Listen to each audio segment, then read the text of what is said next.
I have been cheated on. I've been cheated on. Yes, I have been cheated on before. I cheated. It was an awful decision. It was a drunk decision. I have been cheated on. 3 of my best friends have cheated on their boyfriends.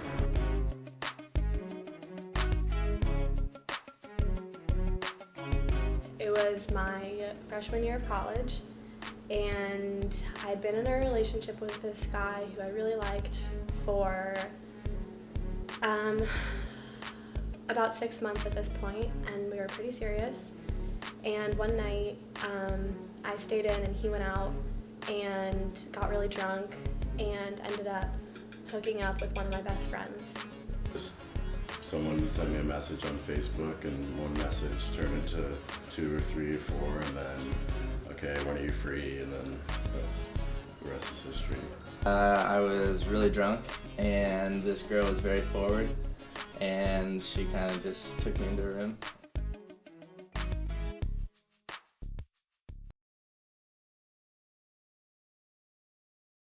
I'd say it's a tough time in life for a long-term relationship to manage that, because you have so much change. You have, even though you're together, you're also apart during the summer usually.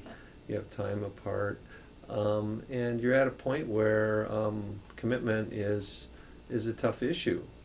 We have this complete sexual apparatus ready to go, wanting to reproduce.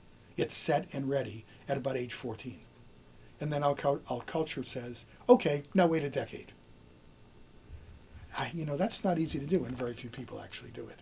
It doesn't surprise me that a lot of relationships in college or at Santa Clara don't last or don't work out. We're in this stage of our life where we're developing so much. Like, we're in between, like, immaturity, like, we aren't yet adults, we're not still teenagers, so, like, how are we expected to all of a sudden, be in a serious relationship? And if we don't, like, fully respect ourselves, how are we supposed to respect anyone else? You don't have standard dating anymore, and commitments are very fluid.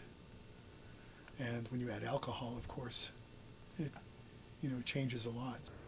Alcohol is readily available at parties and stuff, and people do act a different way when you're under the influence of drugs and alcohol. You might not see as clear as you would, and that's where the autonomy part goes right out the window. When you're under the influence, anything goes. And I think stuff like Facebook, MySpace, and Twitter is a very large part of how people come to cheat on others, because everyone's out there for you to see. Monitor your every move, see who you're hanging out with, whether it's someone you'd fallen out of love with from before or someone new around on campus. The breach of trust that sexual expression, that you say you're committed to this young woman and you get drunk with another young woman and have sex. I think that's a hard thing to recover from. And I would say it isn't just hard for the love for your girlfriend to recover. I think it's also hard for you, the person who is that casual about sex, to recover from. Cheating has serious effects on people's self-esteem and, like, their long-term relationships, like, causes trust issues and all these things. And it's very painful. It's extremely painful, because we value integrity in our relationships.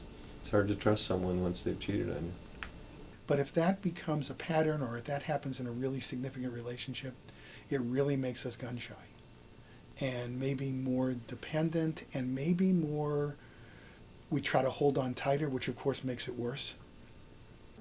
It took about a year, maybe a little less, before I was ready to be in a relationship again and commit to someone else. And I think that a healthy relationship comes from 2 people who really have a connection and who want to commit to each other, and with their relationship comes responsibility. No relationship is ever always perfect.